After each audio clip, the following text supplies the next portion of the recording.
YCP MLC Pandula Ravindra Babu సంచలన వ్యాఖ్యలు చేశారు. అంబేద్కర్ జయంతి సందర్భంగా నిర్వహించిన కార్యక్రమంలో టీడీపీ ఎమ్మెల్యే చింతమనేని ప్రభాకర్పై పొగడ్తల వర్షం కురిపించారు. చింతమనేని ప్రభాకర్ మంత్రి కావాలని కోరుకుంటున్నారని పేర్కొన్నారు. వెనుకబడిన వర్గాలకు ఆయన ఎప్పుడూ అండగా ఉంటారని తెలిపారు. వచ్చే ఏడాది అంబేద్కర్ జయంతి నాటికి చింతమనేని మంత్రి పదవిలో ఉండాలని ఆశిస్తున్నట్లు రవీంద్రబాబు వెల్లడించారు. ఆయన మంత్రి పదవి చేపట్టడం ఎంతో మంది కోరిక అంటూ ఎమ్మెల్సీ చేసిన వ్యాఖ్యలు ఇప్పుడు దెందులూరులో హాట్ టాపిక్ గా మారాయి. హై స్కూల్ పక్కన గేటు దగ్గర అంబేద్కర్ విగ్రహం పెట్టడం చాలా గొప్ప. దానికి సహకరించిన మన చింతమనేని చిరుతపులి మీరందరూ ఒక అడగలరా? మీరందరూ కొవ్వలు పెద్ద ఊరు కదా, పోతున్నారు, దోసపాడు ఇవన్నీ పెద్ద పెద్ద ఊర్లు. ఇంత దమ్మాను ఉంది మంత్రి ఎప్పుడు అవుతాడు అడగడరా? మా అందరూ కోరిక ఈ చిరుతపులికి ఎప్పుడో మంత్రి పదవి ఇవ్వాలి. అప్పుడు కానీ కొవ్వలి ఒక రెవల్యూషన్ అవుతుందని నా ఉద్దేశం.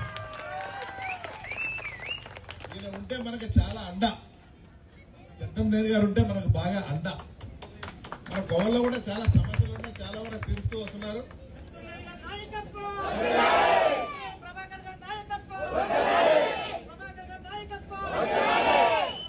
చింతమనేని చిరుతపులి చింతమనేని గారు నేను ఒకే పార్టీలో ఉన్నాడు 2014 నుంచి 19 వరకు. ఎగ్జాంపుల్ అన్నారైనా ప్రస్తుతం ఎమ్మెల్సీ మర్చిపోయాడు. అంటే ఇంకో పార్టీ కాబట్టి మర్చిపోయి ఉంటాడు. దెందులూరు నియోజకవర్గం నుంచి మధ్యకాలంలో ఎవరో మంత్రులు అవ్వాల. మా కోరిక ఈరోజు అంబేద్కర్ బర్త్డే రోజున కోరిక ఏంటంటే అందరూ దళితులు కావడం కోవలి గ్రామస్తులు అందరూ కోరిక ఏంటంటే చింతమనేని గారు మంత్రి అవ్వాలి.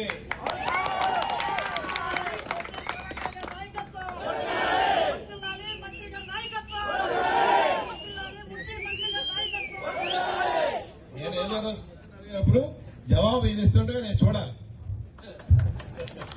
అది తొందరలోనే జరుగుతుంది. లోకేష్ గారి దృష్టిలో ఉన్నారు మీరు. నేను చెప్తున్నాను మీకు, మన చింతమనేని ప్రభాకర్ గారు తొందరగా అవుతారు. జాగ్రత్తగా దగ్గరికి వెళ్ళండి, ఆయన దగ్గరికి పనులు బాగా అవుతాయి.